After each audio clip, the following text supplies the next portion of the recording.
సాధారణంగా మనిషి యొక్క ఆయుష్ అనేది 100 ఏళ్ళు, 100 సంవత్సరాలు అని చెప్పి మనందరం కూడా వాడుక భాషలో మాట్లాడుకుంటూ ఉంటాము. కానీ ఆహ్, కొద్ది మంది మాత్రమే 100 ఏళ్లకు పైబడిన వాళ్ళని మనం చూస్తూ ఉంటాము. 100 ఏళ్ళు కూడా లేకుండా 60లు, ఇప్పుడు ప్రస్తుతం మాత్రం 40లోనే వాళ్ళ జీవనాన్ని కొనసాగించలేకపోవటం అయితే ప్రస్తుత పరిస్థితుల్లో మనం చూస్తున్నాము. అసలు ఈ 100 ఏళ్ల ఆయుర్దాయం ఉండాలి అనంటే ఒకప్పటి కాలంలో వాళ్ళు ఎలాంటి ఆరోగ్యానికి సంబంధించిన జాగ్రత్తలు తీసుకునేవాళ్ళో మనకైతే చాలా వరకు అవగాహన లేదు. కానీ ప్రస్తుతం నాతో పాటు ఉన్నారు స్వామీజీ. వారు 109 సంవత్సరాలు వారి జీవనాన్ని కొనసాగిస్తూ ఉన్నారు. చాలా ఆరోగ్యంగా కూడా ఉన్నారు. అసలు ఇది ఎలా సాధ్యపడింది అంటే వారు చేసే ధ్యాన సాధన వల్లే సాధ్యపడిందని అయితే చెప్పొచ్చు. ఇప్పుడు స్వామి వారితో మాట్లాడి ఆ డీటెయిల్స్ అన్ని కూడా మనం క్లియర్ గా తెలుసుకునే ప్రయత్నం అయితే చేద్దాం. నమస్కారం స్వామీజీ. హరి ఓం. స్వామీజీ 109 సంవత్సరాలు అంటే మామూలు విషయం కాదు. నేనైతే ఫస్ట్ టైం చూస్తున్నా. నిజంగా మీకు ధన్యవాదాలు స్వామీజీ. ఇప్పుడు ప్రస్తుతం ఉన్న సమాజంలో రకరకాల ఆరోగ్య సమస్యలు, ఎంత ఆరోగ్యంగా ఉన్న వాళ్ళైనా 40-60కి మించి వాళ్ళ జీవనం కొనసాగించే వాళ్ళ సంఖ్య చాలా తక్కువగా ఉంటుంది. అసలు ఎలా సాధ్యపడుతుంది స్వామీజీ? ధ్యానం చేయడం వల్ల ఆయుర్దాయం అనేది పెరిగే అవకాశం ఉంటుందా? గం గణపతియే నమః, ఐం సరస్వతియే నమః, శ్రీ గురుభ్యో నమః. మా గురుగారైనటువంటి మహంత్ హిమాలయ గిరిజీ మహారాజ్ వారి పాదపద్మంలోని మనసులో స్మరించుకొని వీక్షిస్తున్న టీవీ ప్రేక్షకులకు శుభము మంగళము జరగాలని కోరుకుంటూ, మనిషి ఆయురార్థం మనిషి చేతిలోనే ఉంది. బ్రహ్మ ఏదో రాశాడు అంటారు, ఎక్స్పైరీ డేటు, డిస్పాచ్ డేటు అని. అది ఒక విధంగా కరెక్ట్ అయినప్పటికీ దాన్ని మార్చుకోగలిగిన శక్తి కూడా ఆ పరమాత్ముడే యోగము అనే దాని మీద మనకి ఇచ్చాడు. ఒక యోగ సాధన, సిస్టమేటికల్ లైఫ్, ఏ టైంలో ఏం తినాలా, ఎంత తినాలా, ఆ పద్ధతులన్నీ ఉండి ఒక గురువు నేర్పించినాడు. ఆ నేర్పించిన సిస్టమ్ ఈ రోజు వరకు తూచా తప్పకుండా పాటిస్తూ ఉంటే 109 కర్మ ఇంకా ఎన్నాళ్ళైనా బతకవచ్చు. మీకు అందరికి బాగా తెలిసి ఉంటుంది, ఒక 2 ఏళ్ల కింద పద్మశ్రీ అవార్డులు ఇచ్చినప్పుడు శివానంద అనే ఒక యోగా మాస్టర్ సరస్వతి ఘాట్ దగ్గర ఉంటాడు కాశీలో. ఈ రోజుకు యోగా నడుపుతున్నాడు. ఆయన ఆ యోగా చేస్తాడు. He's 124 years on the day which he's taking award. తీసుకున్నప్పుడు ఆయనకు 123, ఇప్పుడు 125. మీ లోపల ఇక్కడ లౌకికంలో తిరుగుతున్న వాళ్ళలో ఆయన మీకు కనపడతాడు. మహామహా యోగులు కొంతమంది వాళ్ళ వయసు ఇంత అని వాళ్ళకు తెలీదు, వాళ్ళ డిసిపుల్స్ కూడా తెలియదు. మరి హిమాలయాలలో ఉండి తపస్సులు చేసుకుంటున్న వాళ్ళు అట్లే ఉన్నారు. సో ఈ ఏజ్ను, ఈ కట్టెను, ఉపాధిని కాపాడుకునే రహస్యాలు గురువు ద్వారా వస్తాయి. ఆ గురువు చెప్పింది తూచా తప్పక చేసినప్పుడే అది స్టాండర్డ్గా ఉంటాయి. కానీ గురువు చెప్పాడు నేను చేయలేదు అంటే ఏం లేదు. మనకు ప్రాక్టికల్గా కావాల్సినంత ఉంది. వేదాలు, ఉపనిషత్తులు, పురాణాలు ఇన్ని ఉన్నాయి. కానీ ప్రాక్టికల్, థియరాటికల్ 112 ఉంది. ప్రాక్టికల్ ఎవరు చేస్తాడో వాడు ఇట్లా ఉంటాడు. ఓకే, అంటే ఇలా చేసిన వాళ్ళకి ఖచ్చితంగా సాధ్యపడుతుంది. ఎవరైనా బతికేది 120 ఏళ్ళ ఆయురార్థం అనేది పరమాత్ముడు ఇచ్చింది. మనంతకు మనమే ఒక 20 ఏళ్ళు పోగొట్టుకుంటున్నాం. ఎట్లా అంటే పెద్దవాళ్ళ దగ్గరికి పోయి మనం నమస్తే పెడితే ఆయన శతమానం భవతి అంటాడు. 120 ఏళ్ళు భవతి అనడం లేదు. అక్కడే 120 ఏళ్ళు పోయింది. ఈ ఉన్న 100 ఏళ్లలో 50 ఏళ్ళు నిద్ర, 15-16 ఏళ్ల వరకు ఏమీ తెలియని బాల్యం, 80-90 వచ్చినప్పటి నుంచి నట్టుబోట్లు లూజ్ అయ్యి అదొక 10 ఏళ్ళు. 100 ఏళ్ళు బతికినా దాంట్లో వాడి నిజమైన బతుకు 15-20 ఏళ్ళు మాత్రమే. ఎవరికి నచ్చినట్టు మళ్ళీ దాంట్లో అక్కడికి యాత్రలు, ఇక్కడికి ప్రయాణాలు, ట్రాన్స్పోర్ట్, టీవీలు చూడాలు, సినిమాలకు పోవడాలు, ఆ గంటలంతా తీసేస్తే అది ఒక 5-6 గంటలు. అది నిజమైన మనిషి బతుకు ఎట్లా ఉండాలా అనేది అక్కడ ఉంది. ఎంతసేపు నిద్రపోవాలా, ఎంతసేపు మేలుకోవాలా. పెద్దలు అంటారు దిన్ దియా కామ్ కర్నేకి లియే, రాత్ దియా సోనేకి లియే అని. పగలు పని చేసుకునేకి ఇచ్చాడు, రాత్రి నిద్రపోయేకి ఇచ్చాడు. మనం ప్రకృతికి విరుద్ధంగా రాత్రి అంతా 11-12 వరకు మేల్కుంటున్నాం. సూర్యోదయాన్ని చూడకుండా సూర్యోదయం అయినాక లేస్తాం. అప్పుడు లేచి స్నానాలు చేస్తున్నాం. మన పూర్వీకులు మనకు చెప్పింది బ్రహ్మ ముహూర్త స్నానం, అది దేవతల స్నానం. సరే నీకు అది వీలు కాలేదు, 4:30కి చేయి ఋషుల స్నానం, 5:30కి చేయి మనుషుల స్నానం, సూర్యుడు బయటికి వచ్చినాక చేసే స్నానం రాక్షస స్నానం. అంత సిస్టమ్ ఎందుకు పెట్టినారు? Early to bed, early to get up. 9-10 బజేకు సోజావు, 9-10 గంటలకు నిద్రపోండి. 3 గంటల వరకు 5:30-6 గంటల నిద్ర ఒక మనిషికి అది చాలు, సరిపోతుంది. మనం అట్లా చేయడం లేదు. రాత్రి 11-12 వరకు మేల్కొని పొద్దున 7 గంటలకు లేస్తా ఉన్నాం. సో అక్కడ కొంచెం దెబ్బ. రెండవది తినే ఆహార పదార్థాలు. ఒకప్పుడు ఏ ఎరువులు వేయకుండా పండించేవాళ్ళు. 6 నెలలు 7 నెలలకు కానీ కోతకు వచ్చేది కాదు ధాన్, గోధుమలు కానీ రైస్ కానీ. ఇప్పుడు 3 నెలలు 2 నెలలకి వచ్చేదానికి చేసేస్తా ఉండాలి ఆర్టిఫిషియల్ ఎరువులు వేసి. సో దాంట్లో శక్తి బలము ఉండడం లేదు. ఆ తినే విధానం కూడా హైయెస్ట్ బాయిలింగ్ చేసి తింటాను. జబ్బులు మూల కారణం అది.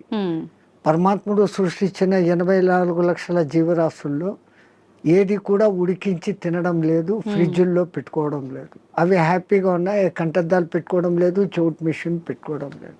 మనం పెట్టుకుంటున్నాం. కరెంట్ ఆ ఫుడ్కు వ్యతిరేకం. సహజ ఆహారం ఋషులు మునులు అంతా కందమూలాలు, పండ్లు, ఫలాలు. పరమాత్ముడు ఏది న్యాచురల్గా ఇచ్చినాడో అప్పటికది తినేస్తారు. మళ్ళీ సాయంత్రానికి రేపటికి అని దాచిపెట్టుకోవడం కూడా లేదు. ఓకే, ఎప్పుడు తప్పుడే. ఒకసారి చెట్టు నుంచి కట్ అయితే 3.5 అవర్స్లో తాను తిన్నప్పుడు ఆ చెట్టుకు దానికి కనెక్టివిటీ పవర్ ఉంటుంది. ఆ ఫలము శక్తివంతంగా ఉంటుంది. దాన్ని మనం ఫ్రిడ్జ్లో పెట్టేసి స్టాక్ పెట్టుకొని ఎప్పుడెప్పుడో తింటున్నాం. ఆ చెట్టు కనెక్టివిటీ ఆ పండులో నుంచి పోతుంది. పండు రుచి ఉంటుంది, శక్తి తగ్గిపోతుంది. అయితే స్వామీజీ, ఇప్పుడు మీలాంటి యోగులకే సాధ్యపడుతుందా? ఇప్పుడు మీరు చెప్పినట్టుగా ఇలాంటి ఆహార నియమాలు పాటించి ధ్యానం పైన ఫోకస్ చేస్తే నార్మల్ మనుషులకు కూడా సాధ్యపడుతుందంటారా? ఎవరికైనా అమ్మ, పరమాత్ముడు 24 గంటలు టైం ఇచ్చాడు. 23 గంటలు మీ నిద్ర, మీ లౌకిక వ్యవహారాలు అన్నీ చూసుకోండి, ఎంజాయ్ చేయండి. అలా మనిషి జన్మ ఎత్తాం, ఆనందించాల. ఫ్రెండ్స్తో, రిలేటివ్స్తో సినిమాలు ఎంజాయ్ చేయండి. బట్ 1 అవర్ నాది అనుకోండి. ఈ 1 అవర్లో ఒక half an hour body fitness ఎక్సర్సైజులు, ఒక్క 40-30 మినిట్స్ నేను ఎవరు అన్న ప్రశ్న వేసుకొని మీలోకి మీరు ప్రయాణం. అది ఆత్మధ్యానం అంటాం మేము. ఓకే, బయటికి గమ్మని కూర్చొని ఉంటాం. దానికి ఇంకా ఎన్నో పద్ధతులు ఉన్నాయి. ఒక విగ్రహాన్ని ఊహించుకుంటూ ఆ విగ్రహ మంత్రమే చదువుతూ భ్రమర కీటక న్యాయం అయిపోవడం ఒక విధానం. ఏది లేది నిరాకారాన్ని చూడాలా అనుకున్నప్పుడు ఆ నిరాకారాన్ని జ్యోతిగా భావించి చూడడం ఒక విధానం. ఆ జ్యోతి నాలోనే వెలుగుతుంది అనుకొని ఆ జ్యోతి దర్శనం కోసం తప్పిస్తూ తపన చేయటం ఒకటి. ఓకే, ఇట్లా విధానాలు వేరే వేరేగా ఉన్నాయి. మన ఋషులు మనకు 100 మార్గాలు చూపించారు. ఎవరికి ఏది అడాప్టబుల్లో, ఎవరికి ఏది సూటబుల్లో, ఎవరికి ఏది సులభంగా చేసుకోగల శక్తి ఉందో వాడు అది చేసుకుంటాడు. మనకు ఆ చాయిస్ ఇచ్చాడు పరమాత్మ, బట్ మనం యూటిలైజ్ చేసుకుంటలేదు. ఓకే, అయితే స్వామీజీ, ఇప్పుడు మీరు ఆధ్యాత్మిక మార్గం వైపు వెళ్ళటానికి, యోగిలా మారటానికి కారణం ఏంటి? మీ కుటుంబ నేపథ్యం ఏంటి? మాకు కుటుంబం అంటూనే లేదు. పరమాత్ముడి దయ, నా అదృష్టం, నా పూర్వజన్మ సుకృతం. నేను 2000 పిల్లవాడిగా ఉన్నప్పుడు హరిద్వార్లో ఉన్న ఒక మేళాలో మిస్ అయినాను. మీరు జాతర ఉత్సవం అంటారు, అట్లా అక్కడ మేము మేళా అంటాం. ఆ మేళాలో మిస్ అయినాను. ఏ ప్రాంతం నుంచి వచ్చానో, నా కులం మతం ఏమి నాకు తెలియదు. బై మిస్టేక్ తప్పిపోయినానో, మా తల్లిదండ్రులకు బరువై నన్ను వదిలిపెట్టారో, ఏ కారణమైనా నాకేదో పూర్వజన్మ పుణ్యం ఉండబట్టి మా గురువు గారు అనే మహంత్ హిమాలయ గిరిజీ మహారాజ్ వారు తన స్థానం రుద్రప్రయాగ నుంచి ఆ మేళాకు వచ్చి ఉండి నన్ను చూసి చేరదీశారు. ఆయనే విద్యాబుద్ధులు చెప్పించారు. ఆ తర్వాత ఆయన దగ్గరనే 7.5 ఏళ్ళు శిష్యరికం చేసిన తర్వాత, డిగ్రీ అయిపోయిన తర్వాత ఆ మహానుభావుడు ఆ 7.5 సంవత్సరాలలో ఈ కుండలిని విద్య, యోగము, పురాణాలు, ఇతిహాసాలు, వేదము, ఈ సాధనాలు చెప్పి ధర్మ ప్రచారం నీ కర్తవ్యం, దేశం ఎట్లుందో తెలుసుకోవాలంటే ముందు పాదయాత్రతో దేశమంతా తిరిగిరా, చార్ధామ్ దర్శన్ అన్నారు. బడా చార్ధామ్ అని ఒకటి, చిన్న చార్ధామ్ అని రెండు ఉన్నాయి. ఓకే. బద్రీ, కేదార్, గంగోత్రి అనేది చార్ధామ్ చోట. బడాది బద్రీ నుంచి పూరి జగన్నాథ్, రామేశ్వరం, ద్వారకా నుంచి స్వస్థానం. అంటే ఒక్క కాశ్మీర్ విడిచిపెట్టి మిగతా మన దేశం అంతా ఒక చక్కర కొడతాం. ఈ పవిత్ర భారతదేశంలో ఎన్ని సాంప్రదాయాలు ఉన్నాయి, ఎంతమంది ఆహారపు అలవాట్లు ఉన్నాయి, ఎన్ని వాతావరణ పద్ధతులు ఉన్నాయి. ఈ ఉపాధికి అవన్నీ అకష్టం కావాలా. నాకు ఇదే కావాలా అన్నవాడు సన్యాసి కాదు. ఓకే. నాకు అన్న మాట వచ్చిందంటే నేను నీ దగ్గర అన్ని వదిలిపెట్టినానన్న మాటకు విరుద్ధం. సర్వం న్యాసం, నీ దగ్గర నేను పెట్టేశాను, నీవు నేను తప్ప ఏమీ లేదు అనేది సన్యాసం.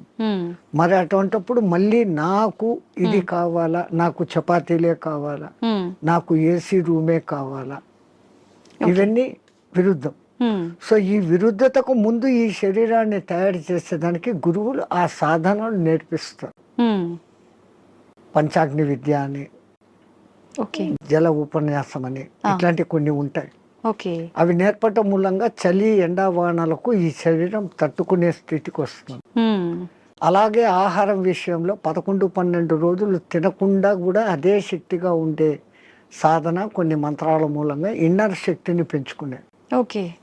మన చుట్టూ ఉన్న శక్తినే మనం దాన్ని పట్టుకోగలగడం. ఆ సాధనలు వాళ్ళు నేర్పిస్తున్నారు, దాన్ని చేసుకుంటూ పోతున్నాం.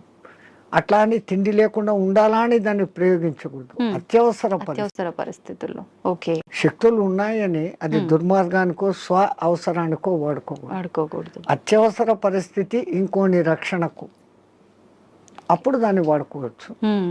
మనకు ఆహారం దొరకనప్పుడు అది చేయొచ్చు. అదొక ప్రదర్శనగా చేసినప్పుడు ఆ విద్య వాడి నుంచి పోతుంది. అంటే అది మీకు మీరుగానే చేసుకోవచ్చా స్వామీజీ? వేరే వాళ్ళ పైన కూడా మీరు అలా ఎవరికైనా చేయొచ్చు. ఇప్పుడు చాంద్రాయణ వ్రతము అని ఉంటుంది, అది అందరికీ తెలిసిందే. మొదట ఒక పౌర్ణమి రోజు మగలంతా ఉపవాసం ఉండనిచ్చి చంద్రోదయం అయిన తర్వాత బాగా 15 పిడికిళ్ళ రొట్టె ముక్కలు, దానికి అవసరమైన 2 రకాల సబ్జీ, దాల్, పెరుగు, నెయ్యి, బెల్లము అన్నీ పెడతారు.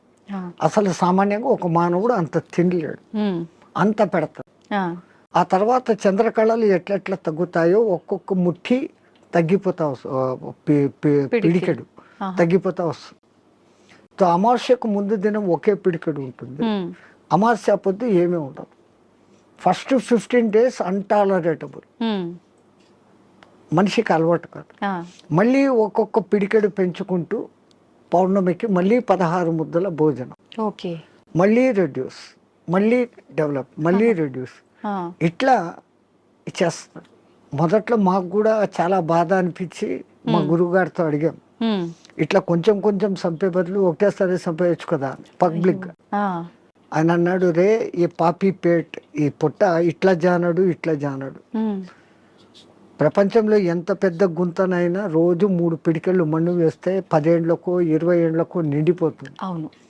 ఈ పొట్టకు 4 సార్లు 5 సార్లు వేసినా నిండదు. నువ్వు దీన్ని జయించుకున్నావంటే జితం జిహ్వా జితం సర్వం, నాలుకను నువ్వు జయిస్తే రుచులను తప్పించి ఎంత నీకు అవసరమో అంత నువ్వు తిన్నప్పుడు ఆ పొట్ట మీద నీకు కాబు వస్తుంది. అప్పుడు నువ్వు ప్రపంచంలో ఎవరికి లొంగాల్సిన పనులు.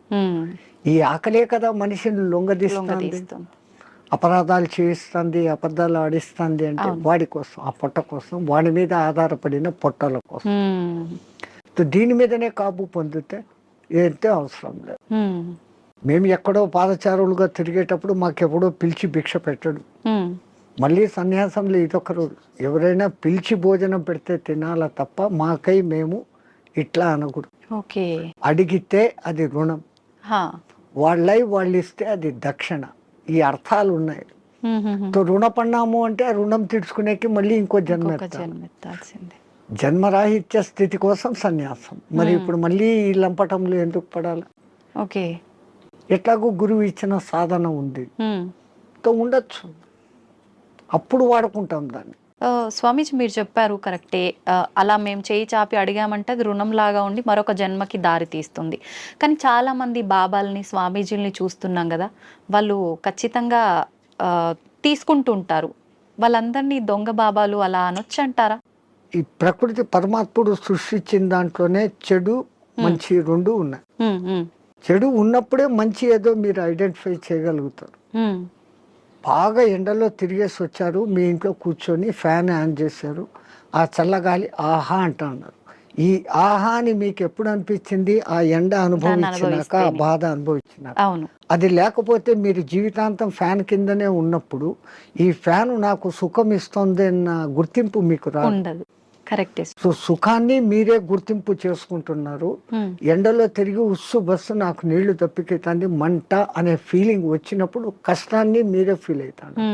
ఓ అది కష్టము, ఇది మంచిది బాగుంది అనే కంపారిజన్ వస్తాను. ఓకే. అట్లా లోకంలో వేరే రకాలు ఉంటారు. ఇంకోళ్ళను మనం విమర్శన దృష్టిలో మేము చూడం. అతను దృష్టిపథం ఎట్లాడుతూ కొంతమంది ఉంటారు, మీ కర్మను తొలగించాలంటే మీ దగ్గర నుంచి ఏదో ఒకటి తీసుకున్నప్పుడు మీ తీసుకోవడం బాహ్యంగా ఉన్నా దాని వెనకల మీ కర్మను లాగలిగిన గొప్ప వాళ్ళు ఉంటే ఆ పని చేస్తారు. ఓకే. ఇంకా కేవలం బతుకు తెరువు కోసం ఈ బట్టలు వేసుకొని తిది తింటున్నాం చేస్తున్నాం అనే వాళ్ళు ఉన్నారు లోకం. కానీ నే మట్టుకు నా వరకు అసలు నేను అందరికీ చెప్పేస్తా, ఇంకోని నువ్వు విమర్శించకు, కంపేర్ చేసుకోకు. నీ కర్తవ్యం నువ్వు చేసుకుంటావు, నీ గురువు నీకేం చెప్పాడో అది చేసుకుంటావు. కంపారిజన్లోకి పోతే ప్రపంచమంతా ఇంకా సమస్యలే. స్వామీజీ, క్రియాకుండలి అంటుంటారు, ఇది ఒక విద్యనా? ఇది నేర్చుకోవటం వల్ల ఎటువంటి మార్పులు గమనించవచ్చు అంటారు? యోగం అంటేనే కలయిక. విడిపోయాం పరమాత్మ నుంచి, మళ్ళీ పరమాత్మతో కలవాలా అనుకోవడమే యోగం. ఆ ఒక్క యోగ సాధనకు మన పూర్వీకులు అనేకంగా క్రియాయోగం అని, కర్మయోగం అని, భక్తి యోగం అని, జ్ఞానయోగం అని, కుండలిని యోగం అని, హఠయోగం అని, క్రియాయోగం అని, నాదయోగం అని, స్వరయోగం అని. స్వరయోగం అంటే ముక్కుల ద్వారా గాలి ఎటుపోతుంది ఎటు వస్తుంది అని ఇన్ని రకాలు ఉన్నాయి. అది కూడా మనకు ఇవ్వబడిన చాయిసెస్. నీకు దేంట్లో నిష్ణాతత వరకు పోగలుగుతావు. ఇప్పుడు స్టడీస్లో తీసుకుంటే బిఏ అయినాక ఎంఏ, ఎంఏ అయినాక ఎంఫిల్, ఏమో అంతతో నువ్వు దాంట్లో పర్ఫెక్ట్. అవును. సో దీంట్లో కూడా ఫండమెంటల్స్ నుంచి ఆ స్థాయికి నువ్వు పోగలిగినప్పుడు యూ విల్ అచీవ్. ఓకే. ఎవరైనా కానీ అచీవ్ కావచ్చు. చాయిసెస్. అట్లాంటి దాంట్లో ఈ క్రియాయోగం అనేది ఒకప్పుడు వైదిక కాలంలో ఉండేది, మధ్యలో లుప్తం అయిపోయాయి.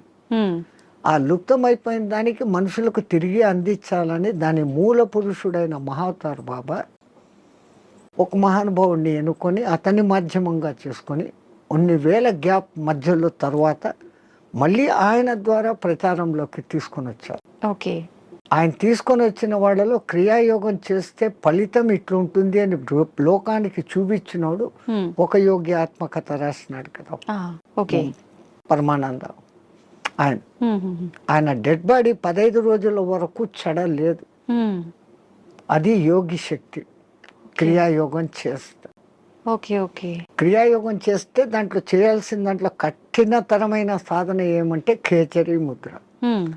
ఈ నాలుకను వెనకకు మడిచి చిన్న నాలుకను ఉండే దాని వెనకకు పెట్టి నాసికా రంధ్రాలను క్లోజ్ చేస్తూ సాధన చేసినప్పుడు ఆ చిన్న నాలుక బ్రహ్మ మన మైండ్లో నుంచి ఒక రసం ఊరి ఒక డ్రాప్ పడుతుంది. అది అన్నాహారాలకు నీటి దప్పికలను కానివ్వకుండా చేయటమే కాకుండా ఈశ్వరానుసంధాన శక్తిని కలగజేస్తుంది. బ్రహ్మరంధ్రం యాక్టివేట్ అయ్యేటట్టు చేస్తుంది. షట్చక్రాలు యాక్టివ్గా ఉండేదానికి కారణభూతమైంది. షట్చక్రాలు ఎప్పుడు యాక్టివ్గా ఉంటాయో ఆ షట్చక్రాలు నియంత్రిస్తున్న ఇన్నర్ ఆర్గాన్స్ అన్ని యాక్టివేట్. దేహం ఆరోగ్యంగా ఉంటుంది, మనసు ఆరోగ్యంగా ఉంటుంది, ఆత్మ ఆనంద స్థితిలో ఉంటుంది. ఈ సాధన చేయడానికి ఎంత కాలం పడుతుంది స్వామీజీ? చాలా కష్టంతో కూడుకున్నదే కదా. దాన్ని బలవంతంగా ఆ నాలుకను సాగదీస్తూ వెనకున్న నరాన్ని కట్ చేసి లోపలికి తోసుకుంటూ తిప్పలు పడేదానికే 3-4 ఏళ్ళు అవుతుంది. అది బలవంతంగా చేసింది. పూర్వజన్మ సుకృతం ఉన్నప్పుడు, ఆ గురు కటాక్షం ఉన్నప్పుడు అది సహజంగా వెనక్కి వెళ్ళిపోతుంది. అది ఎవరికి ప్రాప్తతో వాళ్ళకే. ప్రతి ఒక్కటి ఎవడు చేయాలంటే మనమంతా ధీరుబాని అంబాయిలు కాలేమే. మన దేశంలోనే పుట్టాడు ఆయన, మన ఎదురుగానే పెరిగాడు, ఈ పొద్దు కోట్ల ఆస్తి, మనం లేదు. అవును. సో ఎవరికి ఏది ఏది ఉందో అదే అది. కానీ సాధన సిస్టమేటికల్గా చేస్తే ఎవరైనా అద్భుతమైన క్రియాయోగి కాగలరు. ఇప్పుడు మీరు కూడా ఈ విద్యను నేర్చుకున్నారు కదా స్వామీజీ, మీకు ఎంత కాలం మాకు పట్టింది? నేర్పించింది మా గురువు గారు కుండలిని విద్య. కుండలిని విద్య. ఓకే. అదే నేను చెప్పాను ఇప్పుడు ఇన్ని అవునవును. యోగాలు ఉన్నాయని, దాంట్లో మా లైన్ కుండలిని యోగ సాధన. మీరు మీ గురువుగారి దగ్గర నేర్చుకున్నారు, మళ్ళీ మీరు మీకు శిష్యులు వాళ్ళకి సాధన నేర్పించడం ఇలాంటివి చేస్తుంటారా స్వామీజీ? ఎందుకంటే మొట్టమొదట నేను గురువు అనిపించుకోవడం నాకు ఇష్టం లేదు. ఓకే. ఎందుకని? అందరూ గురువులే. ఆ, పత్రిజీ అంటారు, ఆ, you are masters, I'm also master, you are gods, I'm also god అంటారు. ఆ, సో అందరిలో అదే ఉన్నప్పుడు నేను ఏదో నేర్పిస్తాను అనే అహంకారం కాదు. నాకైతే తపన ఉంది, నేను బాగున్నాను, నాలాగా మీరు ఉండండి. కానీ ఆ చేసే ప్రాసెస్ అందరూ అట్లా చేయలేరు. ఆ క్రియలు ఉంటాయి, క్రియల తర్వాత 3 బంధాలు అనేవి ఉంటాయి, పూరక కుంభక రేచకాలు అనేది ఉంటాయి. ఇవన్నీ చెప్తున్నప్పుడు బాగా వింటారు, ప్రాక్టికల్ అది ఉండదు. థియరాటికల్ గా నేను వాళ్ళకి పూర్తి అర్థమయ్యేటట్టు చెప్తా వాళ్ళ భాషలో. బట్ చెప్పిన తర్వాత ఆ రోజు చాలా బాగుంది అంటారు, నెక్స్ట్ డే దాన్ని చెయ్యరు. వీళ్ళందరూ ఎట్లున్నారంటే ఈ కాలంలో ఈ పొద్దు వినేయాలా, రేపటికంతా నాకు వచ్చేయాలి. వింటే రాదు కదా. Practical, everything practical. ఓకే.